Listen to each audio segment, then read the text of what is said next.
Okay, so get this. You guys have been requesting a deep dive into Dudley Town. And let me tell you, this one is a doozy. We're talking about a real ghost town in Connecticut with a reputation like you wouldn't believe, and not in a good way. We're working with excerpts from an article called The Curse of Dudley Town, Connecticut. I have a feeling this deep dive, this is one that'll stay with you. Oh, I have to say, abandoned towns, Yeah. always fascinating. Especially when you throw in like I a potential curse. Right. Really makes you think how much of what we hear is true, how much is just a good story, Totally, totally. So, okay, picture this. Deep in the woods of Connecticut, there's this place, Dudley Town, deserted, empty houses, roads are overgrown, the whole 9 yards. And the rumors around this place. Enough to make your hair stand on end. We're talking family curse, bizarre tragedies, even present-day ghost sightings. It's like straight out of a horror movie. But Yeah. is any of it actually true? Well, that's what we're here to find out. All right. And that, I think a good place to start is with this curse on the Dudley family. It's like the foundation Yeah. of this whole Dudley Town mystery. For sure. So, the story goes. Back in England, 1500s, there's this guy, Edmund Dudley. He gets accused of treason. Executed. Pretty grim stuff, but this is where the legend kicks in, supposedly.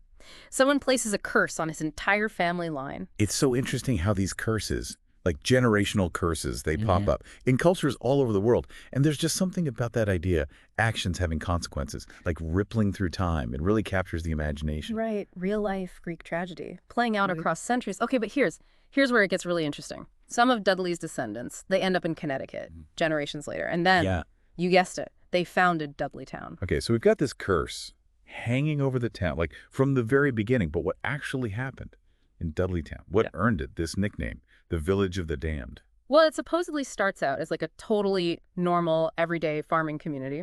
But then things take a dark turn. We're talking strange illnesses, people going mad, even entire families vanishing. It's almost like the town itself was cursed. Okay, I am getting chills. And we haven't even gotten to the details yet. This is why I love these deep dives. Right, so let's get into the specifics. This article describes all these tragedies that just seem to plague this town. And first, there were these mysterious illnesses ripping through Dudley Town. We're not talking like your run-of-the-mill colds here. These were debilitating, often fatal, and nobody could figure out what was causing them. You know, that's really intriguing to me. It makes you think about like how vulnerable people were back then. I mean, without our modern medical knowledge. You know, imagine seeing your neighbors getting sick and dying, and no one knows why. You would be terrified. And I bet you'd start looking for an explanation, even a supernatural one. Totally. It's so easy to judge those beliefs from like our modern perspective. But imagine you're living through that. You're grasping at straws, trying to make sense of this chaos. But the illnesses, they were just the beginning. There are also all these stories about people in Dudley Town losing their minds, like going completely insane. Some committed suicide, others turned violent, dangerous. It's like the town was driving people to the brink. That's incredibly unsettling. Makes you wonder if there was something in the environment, maybe some kind of mass hysteria taking hold. Right. Was there something in the water? Or were people just losing it under the pressure of all this tragedy? It's a question that's really hard to answer, but it definitely speaks to the power of fear and how it can spread through a community. And get this, it gets even weirder. The article mentions entire families just vanishing into thin air. They'd pack up, disappear, leave their homes, belongings. No goodbye. No explanation. Just got... Now that is strange. I'm thinking about like the historical context again. Record keeping wasn't what it is today. But to have whole families vanish, that's a bit more than a clerical error. Exactly. It's like something out of a Twilight Zone episode. And to top it all off, even the land itself seemed cursed. Crops failed year after year, even though the soil is supposedly fertile. It's almost like everything in Dudley Town was doomed to wither and die. Okay, so we've got like a perfect storm brewing here, potential curse, strange illnesses, people losing their minds, families disappearing, crops failing. No wonder this town was abandoned. But what's really interesting to me is the stories didn't stop.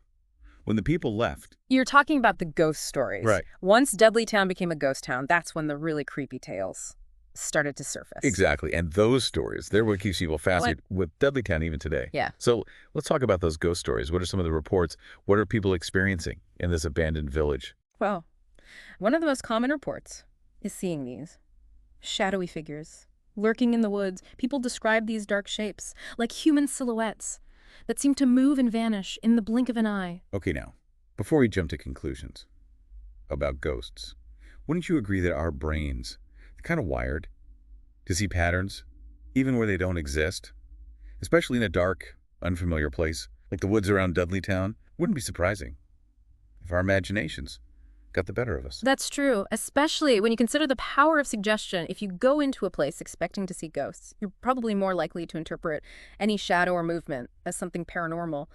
But shadow figures aren't the only thing people report. There are also stories about disembodied voices echoing through the ruins, whispers, laughter, even cries. Oh, that's definitely spooky. But you know, sound can travel in strange ways, especially in a place with lots of abandoned buildings, dense foliage.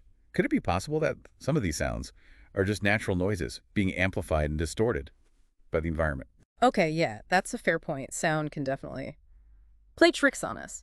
But what about the reports of electronic devices going haywire in Dudley Town, cameras malfunctioning, phones dying, compasses spinning erratically? That sounds a little more difficult to explain away. I was just thinking the same thing. Yeah, it does seem a little more tangible, doesn't it? This might be where the geology of the area comes into play. There's some research suggesting that high levels of iron in the soil can interfere with electromagnetic fields.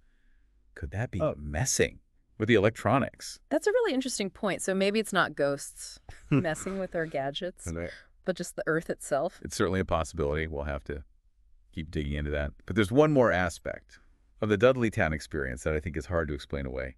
The feeling, visitors often describe this, overwhelming sense of dread, like they're being watched, like something bad is about to happen. It's more than just a physical sensation. It's a feeling that seeps into your bones. Yeah. I've heard about that too. It's like the place itself has this negative energy, even if you can't see or hear anything specifically threatening. Yeah, but it makes this whole thing so intriguing. Even if we can debunk some of the specific claims, there's still this undeniable feeling that Dudley Town is a place where something went terribly wrong. And that brings us to a crucial question. Is it just the place itself? The isolation, the weight of its history? Or is there something more? Something we can't quite grasp with logic and reason? That is the million-dollar question, isn't it? And honestly, I'm not sure if there's a clear-cut answer. Me neither. But I do think it's important to remember that even if we can't explain something with science, that doesn't automatically make it supernatural. There are still so many mysteries in the world, and Dudley Town seems to be overflowing with them. Well said. And speaking of mysteries, there's another layer to this Dudley Town saga that we need to unravel, been talking about. The Dudley family, this alleged curse. But what if their connection to the town isn't as straightforward as the legend suggests? What if the history itself is more complicated than we initially thought? Ooh, I love a good plot twist. So you're saying the Dudleys might not be the central figures in this story, after all. That's exactly what I'm getting at. Let's dig into that a bit deeper after a quick break. All right, so we're back, and I'm so ready to hear more about this plot twist in the Dudley Town saga. You were saying something about the Dudleys and their connection to the town. Right. So remember how we were talking about the whole Dudley family curse originating with Edmund Dudley's execution back in England? Of course, the cornerstone of the whole Dudley Town mystery. Exactly. But here's the thing. Some researchers have actually questioned the direct connection between Edmund Dudley and the founding of Dudley Town. Wait, really? Yeah. They're saying that while some of his descendants might have lived in the area, they weren't necessarily the primary founders or the most prominent residents. Whoa, hold on. So you're saying the Dudleys might not have even been the ones who founded the town. That's kind of a big deal if it's true. Yeah. It really challenges this whole narrative we've been talking about. That's exactly right. It's like you're pulling on a loose thread and the whole sweater unravels. Yeah. If the Dudleys weren't as central to the town's history as we thought, it really calls into question the whole foundation of that curse narrative. That's a really good point. It makes you realize how easy it is for history to get distorted, especially when it's passed down through generations. It's like a game of telephone, right? Where the details get changed and embellished with each retelling. Totally.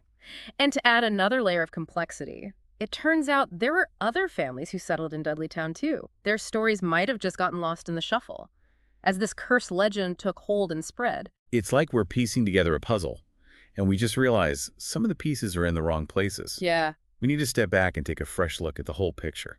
100% agree. So let's reframe things a bit. Taking into account this new information, We still have this isolated town in the Connecticut woods, plagued by these strange events and ultimately abandoned. But maybe the Dudley family isn't the key to understanding what happened there. Maybe there's another explanation, something we haven't considered yet. You know, now that you mention it, there is one aspect of Dudley Town that we haven't touched on much yet, and it might be a significant piece of this whole puzzle, the town's isolation. Right, we've talked about it briefly, but we haven't really explored how that isolation might have contributed to the events in Dudley Town. It's easy to overlook, but isolation can have a profound impact on individuals and communities. Yeah. Especially back then when people were much more reliant on their immediate surroundings for survival and support. Yeah. Think about it. If you're living in a remote community, miles from any major settlements, you're cut off, not only from physical resources, but also information and social connections. That's so true. And if something goes wrong, illness, crop failure, or any kind of conflict, it's going to be much harder to get help or support from the outside world. You're basically on your own. Exactly. And that kind of isolation can breed fear and suspicion. People start to turn inward, become more insular, and it creates a breeding ground for rumors and paranoia. Small problems can escalate quickly. Misunderstandings can spiral out of control. Wow, that really paints a picture of how isolation could have amplified the existing problems in Dudley Town. Imagine, you're already dealing with these strange illnesses, people are behaving erratically, and then you factor in the isolation. It's like a recipe for disaster. It really is. Yeah. And when you think about how stories tend to change over time, especially in isolated communities, it's easy to see how the events in Dudley Town could have become exaggerated and distorted, eventually transforming into the legends we hear today. It's like the isolation created an echo chamber where fears and rumors could reverberate and amplify, becoming more and more dramatic with each retelling. Exactly. And in a place like Dudley Town, where the environment itself is already pretty eerie, deep woods, abandoned buildings, it wouldn't take much for those stories to take on a life of their own. So it seems like isolation might be a major piece of the Dudley Town puzzle.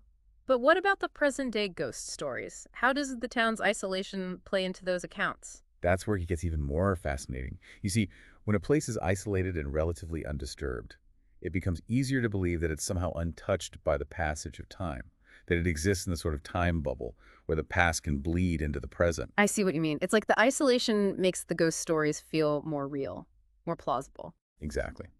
And when you add in the psychological factors we talked about earlier, the power of suggestion, the tendency to see patterns in random stimuli, the way our brains fill in the blanks when we're in a heightened emotional state, it's not surprising that people report having these eerie experiences in Dudley Town. The environment itself is priming them for it. So we've got this fascinating interplay between history, psychology, and the environment itself. But what about the actual ghost stories? Let's dive into some of the most common paranormal reports from Dudley Town and see if we can make sense of them through this lens of isolation and perception. What are some of the most common experiences people report having in Dudley Town? Well, as we mentioned earlier, one of the most frequent reports is the sighting of shadow figures. People describe seeing these dark, human-shaped forms moving through the woods, sometimes even darting right in front of their cars. It's enough to make your heart skip a beat. Definitely creepy. But before we jump to conclusions about spectral beings, let's consider some of the psychological and perceptual factors that might be at play here. It's funny. Our brains are hardwired to find patterns and make sense of the world around us. And sometimes that can lead to some pretty interesting misinterpretations. It's a phenomenon called pareidolia, and it's why we see faces in clouds or animals in random shapes. Oh yeah, I totally get that. Our brains are constantly trying to make sense of the world, even when it doesn't make sense. Exactly. And in a dark, unfamiliar environment like the woods surrounding Dudley Town, our senses are heightened, and we're more likely to misinterpret shadows and movements as something threatening, especially when we're already predisposed to believe that the place is haunted. So you're saying those shadowy figures people report seeing might actually be just tricks of the light in our own overactive imaginations? It's certainly a possibility. But there's another psychological factor we need to consider: the power of suggestion.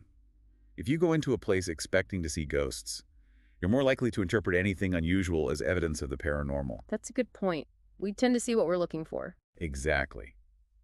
So while we can't entirely rule out the possibility of actual shadow beings, I think it's important to first consider the psychological and perceptual factors that might be contributing to these sightings, especially in a place like Dudley Town, where the history and the environment are already so charged with mystery and suspense. Okay, that makes sense. But what about the disembodied voices? People report hearing whispers, laughter, even screams coming from the woods in Dudley Town, even when there's no one else around. Surely those can't be explained away as just pareidolia or suggestion, right? You're right, sounds can be incredibly unnerving, especially when we can't identify their source.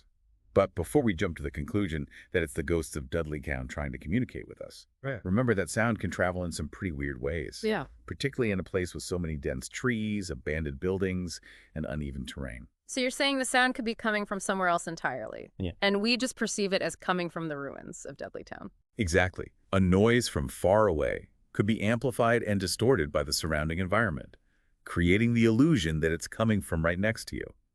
And again, our brains are wired to find patterns and meaning, so we might interpret those distorted sounds as voices or whispers, even if they're just the wind rustling through the leaves or an animal moving through the underbrush. Okay, I see how that could happen. But some people report hearing specific words, like their names being called or even whispered threats. How do you explain those reports? Those reports are definitely harder to dismiss as just random sounds. But we have to remember that memory is a tricky thing, especially when it's tied to strong emotions like fear or excitement. It's possible that people are misremembering or embellishing the details of what they heard, especially if they were already feeling anxious or on edge in Dudley Town. So our brains might be filling in the blanks, creating a more dramatic narrative than what actually occurred. It's kind of like how rumors spread. The story gets more elaborate with each retelling. Exactly. And in a place like Dudley Town, with its long history of strange occurrences and unsettling stories, it's easy to see how those memories can be colored by the existing legends and the overall atmosphere of the place. All right, that makes sense. But what about the reports of electronic devices malfunctioning in Dudley Town? We touched on this earlier, but people say their cameras stop working, their phones die suddenly, their compasses spin wildly. That seems a little more difficult to explain away as just psychological phenomena, right? You're right, those reports do feel a bit more concrete than just feelings or sounds. And as we discussed earlier, there might be a perfectly reasonable scientific explanation for this. The high iron content in the soil, which we know can interfere with electromagnetic fields, could be messing with the electronics. So instead of ghosts messing with our gadgets, it might just be geology. Exactly. It's always a good idea to consider the simplest explanation before jumping to supernatural conclusions. Occam's razor, right. The idea that the simplest explanation is usually the best. Precisely. But there's one aspect of the Dudley Town experience that's harder to explain away with logic or science, that pervasive sense of dread that so many visitors describe. They talk about feeling watched, experiencing intense unease, like something bad is about to happen. It's a feeling that seems to seep into your bones, regardless of whether you see or hear anything specifically threatening. You're so right. That feeling is one of the most consistent threads in all the Dudley Town accounts, and it's hard to ignore. And it makes you wonder, even if we can explain away the shadow figures, the voices, and the electronic glitches as tricks of the mind or environmental factors, could there be something else at play here?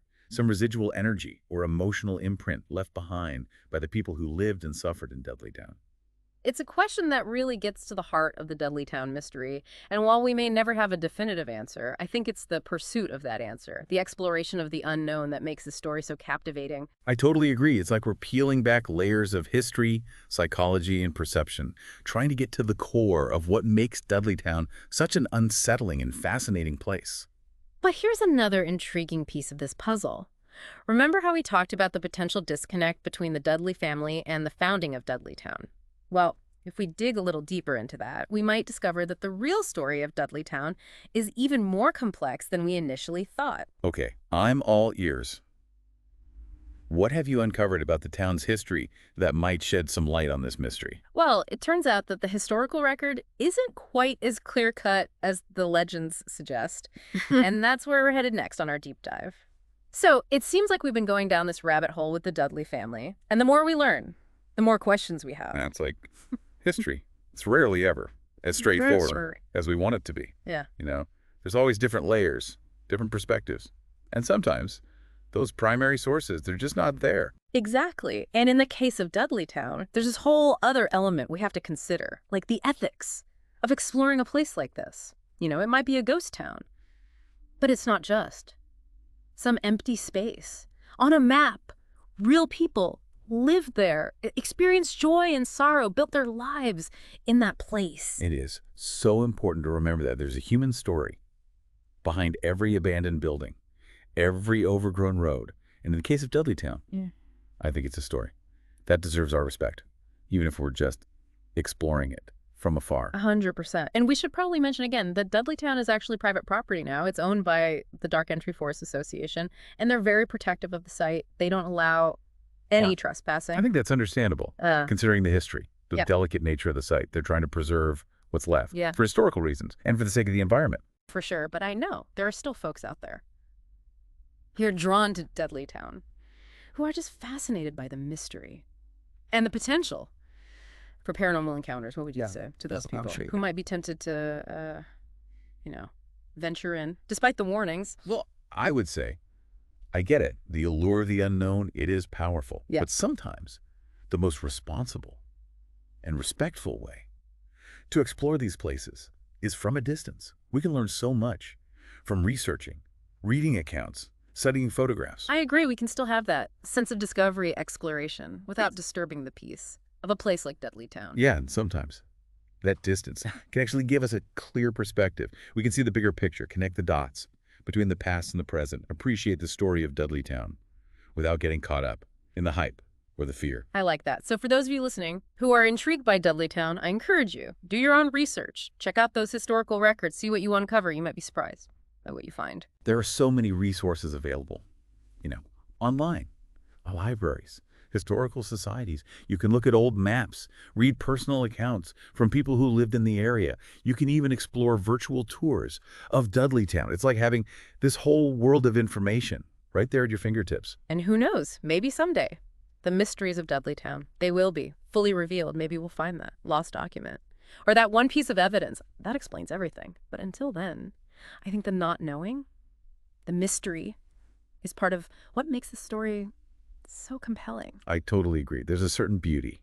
in the unknown, in the unanswered questions. It keeps us curious, it keeps us searching, and it reminds us that there's still so much we don't know about the world around us. Well said. Well, on that note, I think it's time to wrap up our deep dive into Dudley Town. We've covered a lot of ground today, from the alleged curse to the ghost stories, historical inconsistencies, and the ethics of exploring these abandoned places. But even after all this, the story of Dudley Town, it just kind of stays with you. It really does. It's a reminder that history is rarely black and white. Perception, it can be a powerful force. And sometimes the most intriguing stories are the ones that leave us with more questions than answers. Well, if you enjoyed this deep dive, be sure to check out our other episodes where we explore all sorts of fascinating mysteries and historical enigmas. We're always on the lookout for new topics, so if you have any suggestions, send them our way. Until then, keep exploring, keep questioning, and remember, sometimes the most interesting discoveries are the ones we make, right in our own backyards. Thanks for joining us on The Deep Dive.